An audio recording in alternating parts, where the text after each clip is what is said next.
最近流浪猫又做出了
这不就是大大增加了那些被迫被生育出来的可怜的生灵。当然，针对流浪猫的措施也有不少，比如说一些地方会通过 TNR 的方式将流浪猫进行绝育，然后再放养。这确实是一个相对有效的措施，但是流浪猫的数量实在是太多了，而且分布范围也很广，光是现在的资金也不足以将这个措施落实到每一个猫咪身上。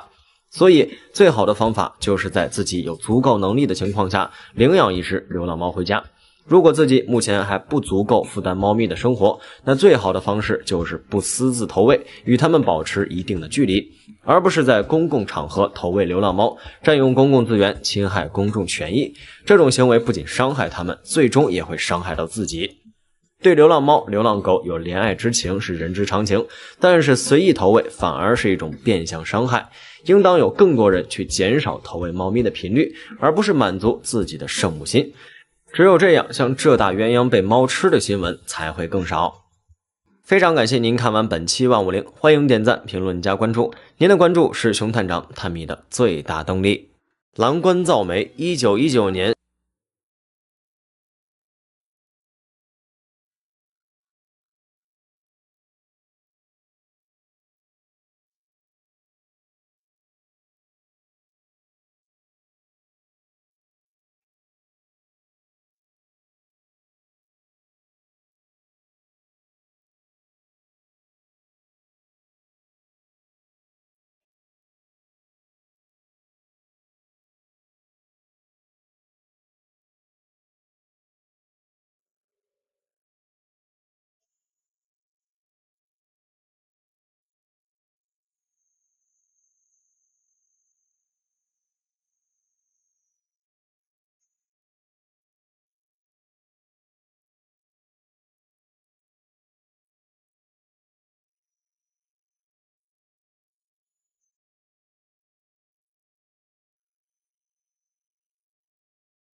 并点赞、评论加关注，您的关注是熊探长探秘的最大动力。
非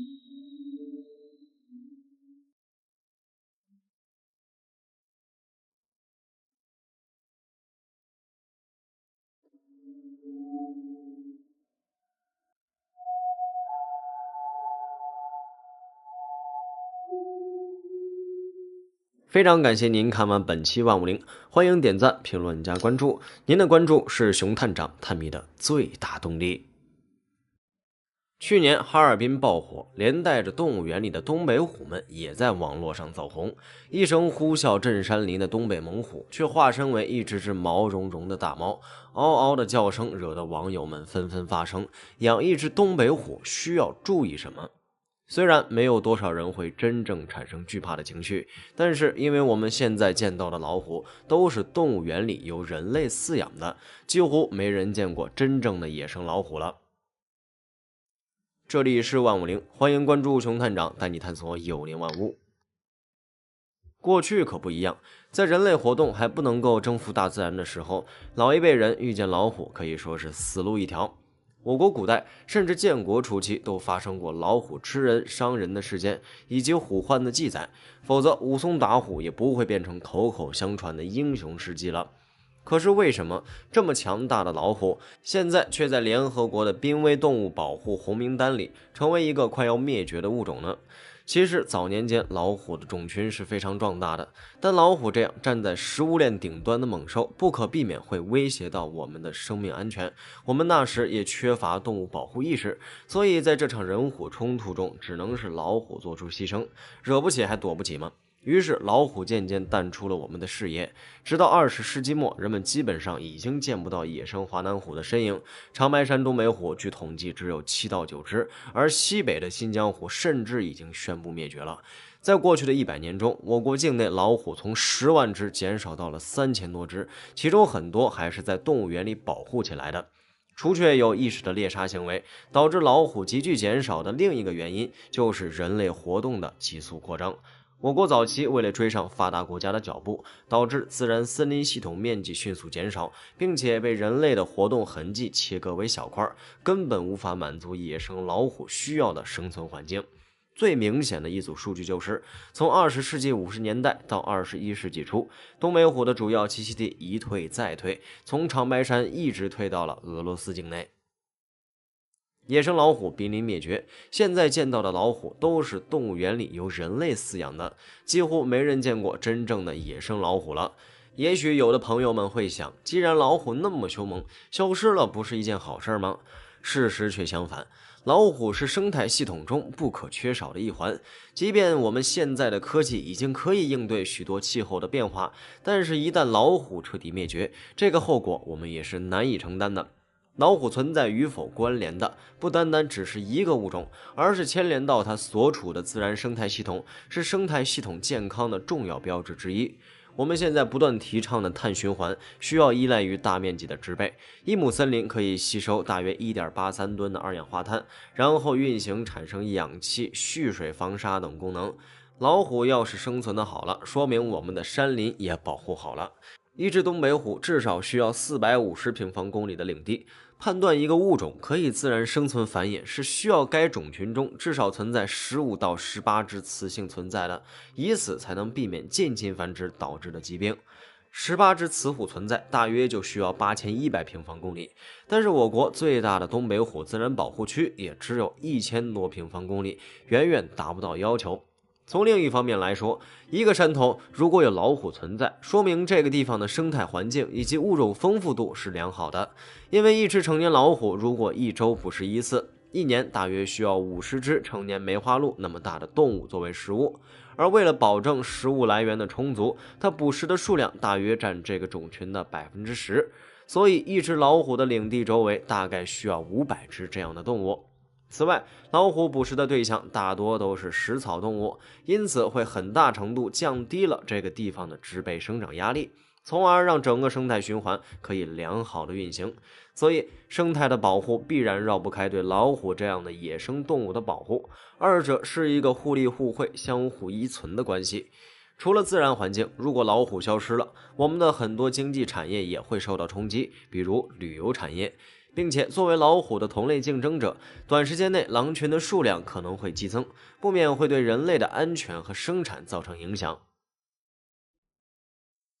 老虎一旦灭绝，人类将难以承担后果。中国新疆虎就是血淋淋的例子。新疆虎较之东北虎体积要小一些，生活在塔里木盆地一带，体重仅在100公斤上下，并且在进化中出现了一个奇特的变异，不会爬树，但是它具备强有力的咬合力，依旧捍卫了自己百兽之王的地位。在20世纪之前，新疆虎的身影都蒙着一层神秘的面纱。改变发生在一群商人进入了新疆之后，他们无意中发现新疆虎的皮毛是极好的御寒物品，它的骨头、血液也都是上等的补药，具备壮阳补气的功效。它的牙齿也被做成了艺术品流通。这样的情况下，再厉害的利齿也终究败在了人类的贪婪之下。当地的猎户们开始大肆捕杀新疆虎，新疆虎的数量断崖式的锐减。直至1930年的时候，基本已经看不到它的身影了。